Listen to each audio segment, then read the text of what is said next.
Shalom dan puji Tuhan saudara atas kebaikan Tuhan pada setiap kita, sehingga pagi ini dengan izin Tuhan kita boleh bangun dengan nasihat, pikiran cergas dan semangat yang berkobar-kobar untuk melayani Tuhan. Untuk memulai renungan kita, mari kita berdoa. Bapa Syurgawi, terima kasih atas kebaikan-Mu karena bersama dengan kami sementara kami mendengar mempelajari firman Tuhan. Dalam nama Yesus kami berdoa. Amin.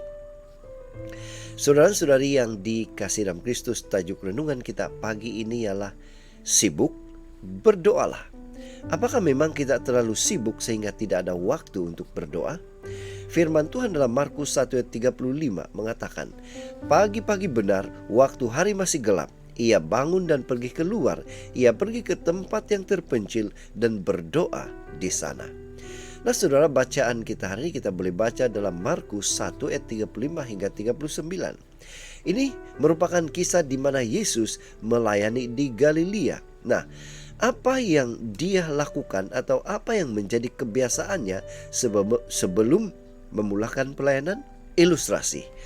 Pada suatu musim cuti sekolah, saya masih ingat saudara saya memberi tugas kepada anaknya yang masih kelas tadika 2 untuk membantunya menyambut panggilan telepon. Nah, pada saat telepon berdering dan suara saudara saya itu sibuk menjawab panggilan telepon yang lain, anak buah saya yang mengangkatnya dan berkata, "Tot, nomor yang Anda dial sedang sibuk. Sila coba beberapa saat lagi." Saudara, meskipun lucu, perbuatannya membuat saya kembali merenungkan dan bersyukur karena Tuhan yang kita sembah bukanlah Tuhan yang terlalu sibuk mendengar doa.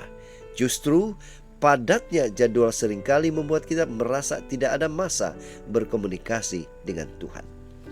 Saudara, ayat inti hari ini mengingatkan kita bahwa di tengah pelayanan yang padat, seperti dalam Markus 1, Yesus menggunakan kesempatan untuk berdoa sebelum memulai pekerjaannya.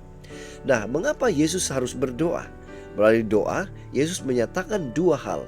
Pertama, hubungannya dengan Tuhan Bapa sangat akrab.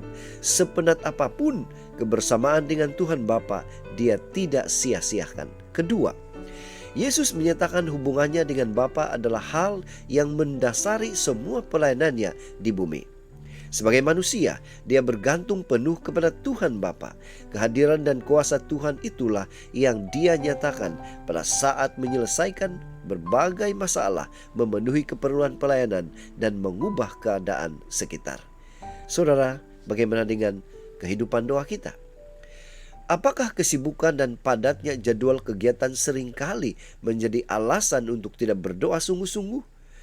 Sebagaimana lampu memerlukan kabel sebagai saluran penghubung dengan sumber elektrik agar boleh berfungsi sebagaimana mestinya, demikian juga saudara, manusia memerlukan doa sebagai saluran penghubung dengan sang sumber hidup, sehingga kita boleh hidup selaras dengan kehendaknya.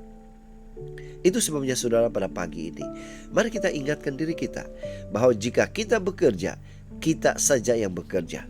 Tetapi jika kita berdoa, Tuhanlah yang bekerja di dalam hidup kita atau diri kita. Inilah doa dan harapan kita saudara. Mari kita bersyukur, kita berterima kasih kepada Tuhan karena Dia memberikan kita kekuatan, kemampuan untuk tetap setia, berdoa, mengambil waktu, sengaja berhubung dengan Tuhan dalam apapun situasi. Mari saudara, kita tetap setia, tetap semangat, tetap positif, dan tetap sehat sampai Maranatha. Tuhan memberkati kita. Kita berdoa. Bapa Surgawi, terima kasih Tuhan karena memampukan kami untuk tetap setia pada Tuhan di dalam ibadah doa kami. Di dalam nama Yesus kami berdoa. Amin.